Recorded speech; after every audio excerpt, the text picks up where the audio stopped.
शायराना अंदाज के साथ ही भावुक हुए शिवराज और भाजपा के कद्दावर नेता को दी श्रद्धांजलि। नमस्कार, आप देख रहे हैं एमपी न्यूज। आपके साथ मैं नम्रता बुंदीला। एमपी न्यूज के खास कार्यक्रम में आपका स्वागत है। मंदसौर में हुए गोलीकांड के बाद भाजपा नेता और नगरपालिका अध्यक्ष प्रहलाद बंधवार को श्रद्धांजलि देने पहुंचे हैं पूर्व मुख्यमंत्री शिवराज सिंह चौहान, और इसके साथ ही वे वहां पर भावुक होते हुए नजर आए हैं। मीडिया के सामने उन्होंने चर्चा की है और चर्चा करते हुए वे भावुक हो गए। इसके साथ ही प्रहलाद बंधवार के बेटे के साथ वे खड़े हुए नजर आ रहे हैं और वहां पर भावुक अंदाज में और शायराना अंदाज में, जिस तरह से शिवराज हमेशा अपने अलग अलग अंदाज में नजर आते रहे हैं, उस तरह से वहां पर भी श्रद्धांजलि के दौरान अपने शायराना अंदाज में वे नजर आ रहे हैं। हमारे संवाददाता राहुल इस वक्त हमसे जुड़े हुए हैं। राहुल, बताइए कि जब भाजपा के कद्दावर नेता और नगरपालिका अध्यक्ष प्रहलाद बंधवार को श्रद्धांजलि देने आज भाजपा के नेता पहुंचे हैं, उनके साथ ही पूर्व मुख्यमंत्री शिवराज सिंह चौहान भी वहां पर मौजूद थे। भावुक होते हुए वे इस दौरान नजर आ रहे हैं, शायराना अंदाज में नजर आ रहे हैं। तो किस तरह का नजारा रहा है वहां पर श्रद्धांजलि के दौरान? जी, निश्चित तौर पर नम्रता, यदि बात हम पूरे मध्य प्रदेश की कहें तो ये जो घटना है, एक जनप्रतिनिधि की हत्या कहीं न कहीं लोगों को सकते में डाल दिया है। और थोड़ा सा माहौल भी जिस प्रकार से पिछले 48 घंटे की बात करें तो लोग भावुक है। यदि एक जनप्रतिनिधि की इस तरह सरेआम हत्या कर दी जाएगी तो आम आदमी का क्या होगा, आम व्यक्ति का क्या होगा, ये जनमानस के मन मस्तिष्क में एक सवाल था। बात यदि आज के वाकये की करें तो जिस प्रकार से प्रहलाद बंधवार की सरेआम गोली मारकर हत्या कर दी गई थी, उसके बाद से ही लगातार भारतीय जनता पार्टी कांग्रेस पर हमलावर हो रही थी, एक के बाद एक निशाना साध रही थी। वहीं आज के हम बात करें तो पूरी तरह से एक रथ सजाया हुआ था जिसमें प्रहलाद बंधवार की शव को मुखाग्नि देने की जो पूरी प्रक्रिया थी, एक जुलूस की दौरान निकाला गया। इस दौरान भारी संख्या में भारतीय जनता पार्टी के कार्यकर्ता या आसपास के जितने भी वरिष्ठ नेता थे सभी मौजूद रहे।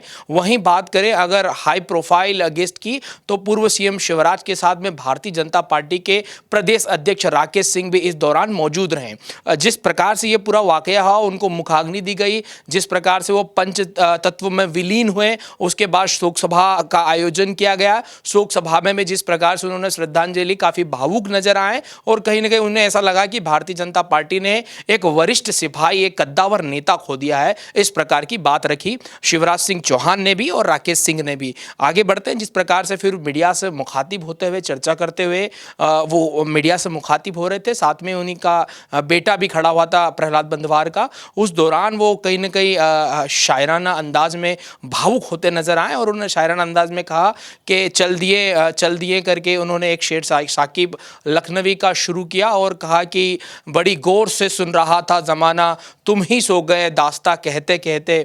ये कुछ अचंद अल्फाज उन्होंने जैसे ही निकाले और शायराना अंदाज में भावभीन श्रद्धांजलि दी। उसको सुनकर आसपास के लोग भावुक हुए और उनके नम आंखों से आंसू निकलने लगे और कहीं ना कहीं जो पूरा एक माहौल था गमगीन हो गया। और अपने कद्दावर नेता को याद करते हुए उन्होंने चेतावनी भी दे डाली, कहा कि आगामी दिनों में सिर्फ इसकी सतही जांच न की जाए बल्कि ये भी देखा जाए कि आखिर ये राजनीतिक द्वेष के कारण तो नहीं हुआ है।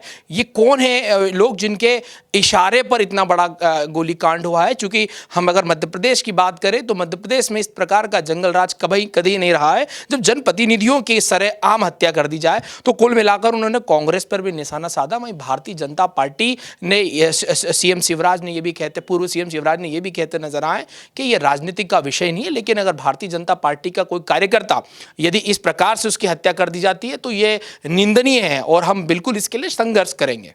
जी बिल्कुल। तो पंच तत्व में विलीन हुए प्रहलाद बंधवार और भावुक हुए शिवराज, इसके साथ ही भाजपा के कई नेता वहां पर पहुंचे थे। जैसा कि राहुल ने बताया कि कई नेता वहां पहुंचे हैं, श्रद्धांजलि दी है और इसके साथ ही शिवराज सिंह चौहान ने इसकी निष्पक्ष जांच की बात कही है कि जल्द से जल्द इस मामले की जांच होनी चाहिए। जाहिर सी बात है कि प्रहलाद बंधवार जो भाजपा के कद्दावर नेता थे, नगर पालिका अध्यक्ष थे। तो राहुल, इसके साथ एक सवाल और यहाँ पर सामने आता है कि यह मामला जो कि भाजपा नेता से है, नगरपालिका अध्यक्ष से यह मामला जुड़ा है, तो किस तरह के तथ्य अभी तक इसको लेकर सामने आ गए हैं? जी, निश्चित तौर पर जिस तरह से ये गोली कांड हुआ है उसके बाद से भारतीय जनता पार्टी ने प्रेशर क्रिएट्स किया और उसके बाद लगातार कांग्रेस पर हमलावर हो रही थी।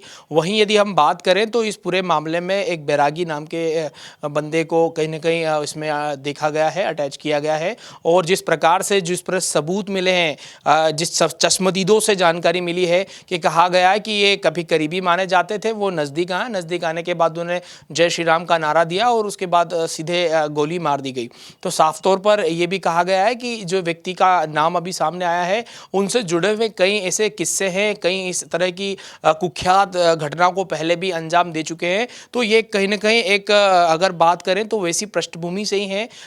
दर्जन भर से ज़्यादा कई मामले उनके ऊपर संलग्न है और पंजीबद्ध है। ऐसे में भारतीय जनता पार्टी कहें या कांग्रेस कहें, एक कहीं ना कहीं जो राजनीतिक मोड़ की तरफ जा रहा था केस, ये मुखाग्नि के पहले ही एक चश्मदीद की गवाह के दौरान और ये सारा वाकया सामने आया, जिसमें एक व्यक्ति को भी प्रथम दृष्टया आरोपी बना है, जिसको लेकर पूरे जिले में घेराबंदी कर दी गई है।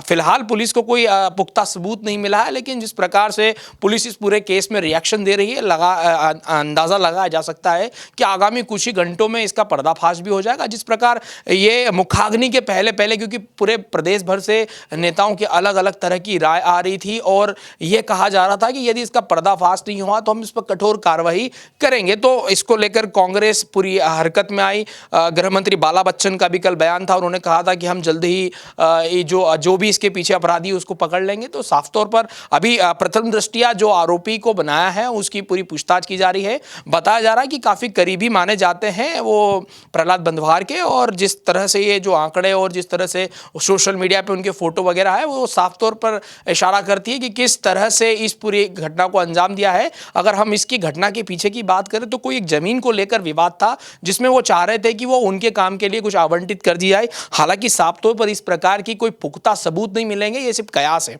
आगामी दिनों में क्या कुछ होता है वो मीडिया के सामने होगा। फिलहाल इस पर राजनीति जो गर्मा गई थी वो कहीं ना कहीं थोड़े समय के लिए इस पर अल्प विराम लगा है, और जो सियासी हलकों में एक लगातार कांग्रेस पर प्रेशर बन रहा था कि आरोपी को पकड़ा जाए, तो प्रथम दृष्टया जो आरोपी का नाम लिया है उसकी तलाश में जुट गई है पुलिस। जी बिल्कुल, तो ये जितने भी तथ्य अभी तक सामने आए हैं वो जैसा कि राहुल ने बताया कि अभी कुछ भी कहना स्पष्ट नहीं हो पाया। हालांकि आगामी दिनों में किस तरह के तथ्य सामने आते हैं, किस तरह की बातें सामने आती हैं, लगातार हम ताजा जानकारी आप तक पहुंचाते रहेंगे। लेकिन इस घटना के साथ ही क्योंकि मध्य प्रदेश में 2 दिनों में 2 नामी व्यक्तियों की हत्या हो चुकी है, तो कहीं ना कहीं सुरक्षा और कानून व्यवस्था को लेकर कई सवाल यहां पर खड़े हो रहे हैं। लेकिन जैसा कि मध्य प्रदेश के मुख्यमंत्री कमलनाथ ने कहा है कि हमारे राज्य में पुलिस का मनोबल बढ़ेगा और उसके साथ ही इन गुंडे बदमाशों का हौसला हम बुलंद नहीं होने देंगे। तो उनकी बातें किस तरह से सच साबित होती हैं, ये देखने वाली बात होगी। क्या वाकई इस तरह की घटनाओं पर लगाम लग पाएगी कमलनाथ के राज में, ये देखने वाली बात होगी। ताजा तीन खबरों के लिए आप बने रहिए हमारे साथ, देखते रहिए एमपी न्यूज। नमस्कार।